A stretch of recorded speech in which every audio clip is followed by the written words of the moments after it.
শুভনন্দন, ভালো থাকবেন। 5,000 টাকা করে দেবে বলেছেন, খুব ভালো কথা। 5,000 টাকা করে দেবে বলেছেন, খুব ভালো কথা। আপনাকে মন থেকে প্রণাম। কিন্তু এই টাকাটা পাবে কারা? আপনার দলের ছেলেরা পাবে নাকি প্রকৃত পরিযায়ী শ্রমিকরা পাবে?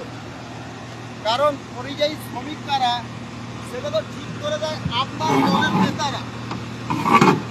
তাই আপনি বলুন এই টাকাটা কারা পাবে? আপনি কি পারবেন এই টাকাটা কারা পাচ্ছে তাদের নামের তালিকা প্রকাশ করতে?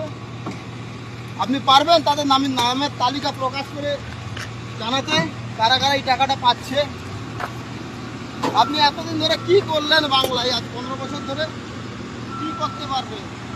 আত্মনির্ভর করতে পারলেন না খালি টাকা দিয়ে আমাদেরকে কিনতে শিখেছেন?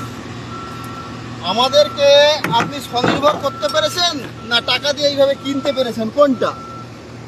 আপনি পারবেন? টাকাটা সরকারের টাকা, জনগণের টাকা, আপনার টাকা নয়, আপনার ব্যক্তিগত উপার্জনের টাকা নয়, দুধ বিক্রিরও টাকা নয়, আর ছবি বিক্রিরও টাকা নয়। তাই আপনি পারবেন নামের তালিকা প্রকাশ করতে? জানার আগ্রহ রইল, আপনি জানাবেন। কিন্তু আমাদের মেরুদণ্ড খুব শক্ত, আমরা নিজেদেরকে বিক্রি করি না, ঠিক আছে? আর আপনার দলের নেতাদের কাছ থেকে কোনো পরিচয় পাওয়ার প্রয়োজন নেই যে আমি পরিযায়ী শ্রমিক, না আমি বিজনেসম্যান, না আমি কি। আমরা খেটে খাই এই 58 ডিগ্রি টেম্পারেচারে, কোনো চাল চুরি করি না, ঠিক আছে? ভালো থাকবেন।